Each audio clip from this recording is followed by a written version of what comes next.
miks inimene on. Miks inimene on? Aga ma ütlen, kuidas elaks ätsep, kalur või bussijuht, kui Jumal oleks teda loonud.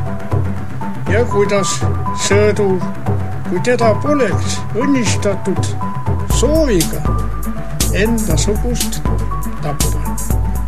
Seepärast ärge kahelge. Kõik siin maailmas on kurjast.